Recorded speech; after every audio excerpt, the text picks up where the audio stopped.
The Japanese court in the Heian period went through 3 phases, where the hot potato of power passed from the emperors to the Fujiwara, then to the retired emperors. Let's talk about that middle period. Like the Soga clan before them, the Fujiwara had the court in an unshakable ear pinch. This is how it happened. Hey guys, if you like History of Japan videos, click subscribe. If you don't, click like. So the Fujiwara clan was founded long before the Heian by Nakatomi no Kamatari, who helped overthrow the Soga clan because they had too much power over the Japanese court. Funny enough, his own Fujiwara clan would take over the court years later. The clan split into 4 main houses. By the Heian period, the northern house, the Hokke, became the strongest and dominated the court. When we talk about the Fujiwara in this video, we're talking about this branch. So what was their secret superpower?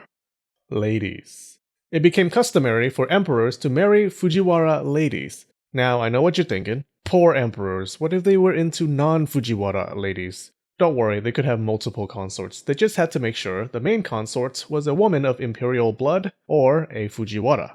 That wasn't just custom. That was the law. That's right, they convinced an emperor to pass an edict that only women from the imperial family and the Fujiwara family could be main consorts to the emperor, and only Fujiwara men could marry daughters of emperors. In 857, Fujiwara no Yoshifusa became chancellor, the highest office in government. And in 858, Yoshifusa's 9-year-old grandson took the throne as Emperor Seiwa.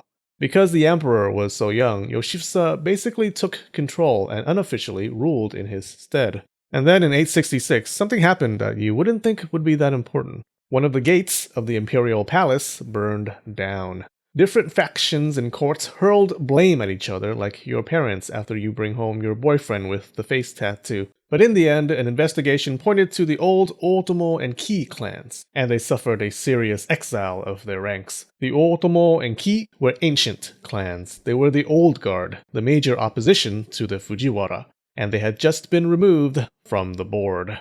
Some say it was the Fujiwara who orchestrated the whole fire. Some say they just took advantage of an opportunity. Either way, the results were the same. That same year, Yoshifusa officially became SESSHO, or regent. He ruled on behalf of Emperor Seiwa. Well, he was already doing that, but now it was official. It was the first time someone outside the royal family became regent. Emperor Seiwa was famous for holding the totally unimpressive honor of being the first child emperor of Japan. He also held the equally unimpressive honor of being the first male emperor to have a regent rule for him. The trend started with Seiwa. After him came a whole bunch of child emperors. Now, it wasn't like the Japanese suddenly thought, hey, you know what's a good quality in an emperor?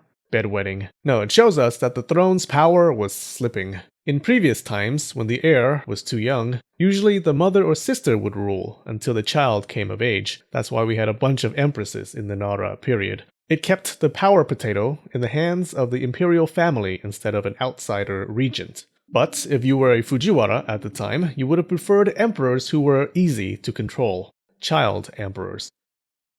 Obviously, they never had kids before, ever. The Fujiwara just wiped away all of the power-hoarding precautions of the imperial family. In becoming regent, Yoshifusa set the last nail in the coffin of the emperor's authority, and his ambitious adopted son started hammering it in. His son was Fujiwara no Motosune. Motosune also became regent, but in 884 a new adult emperor ascended.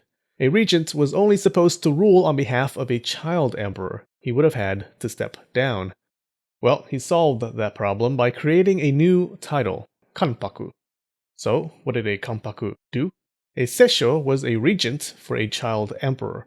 A Kanpaku was a regent for an adult emperor. Problem solved. Now excuse me. The others in court did challenge Motosune, of course. They'd have been rude not to. But he won, and the fact that he won made it a huge deal. It made the Kanpaku position permanent, and always held by the northern Fujiwara house. This is a great example of the trend during the Heian, where people valued clan loyalty over loyalty to the state.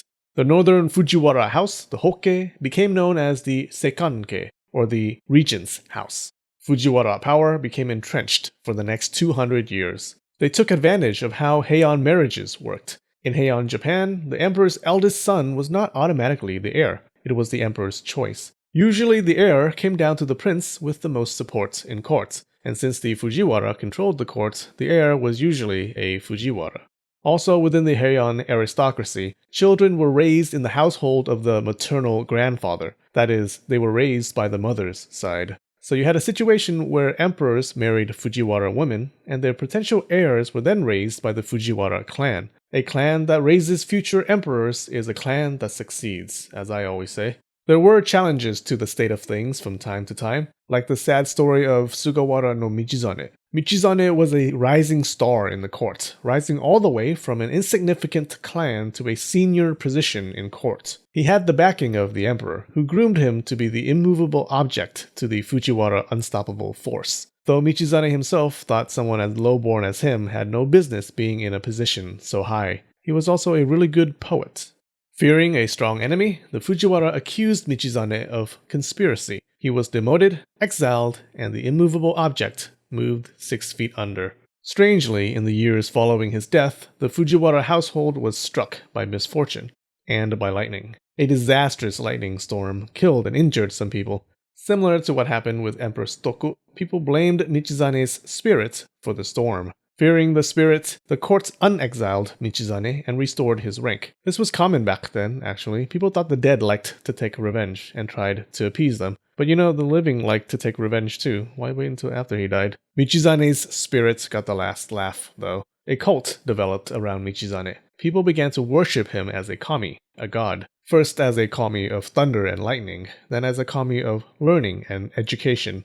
They called him Tenjin, and people still pray to Tenjin today. Now, about the offices of SESSHO and Kanpaku, it's important to understand that these offices were not the reason for the Fujiwara's dominance. They were the result of Fujiwara dominance. Fujiwara power did not necessarily derive from them being regents. It was more because they had so much power that they were able to become regents. This is evidenced by Fujiwara no Michinaga, the most famous Fujiwara. The man wasn't even regent. He was an examiner of court documents, but he still ruled over the court. He read all official edicts and decided whether or not they were issued. He famously wrote, in a poem, a phrase that wonderfully captured what it meant to be a Fujiwara in the Heian period.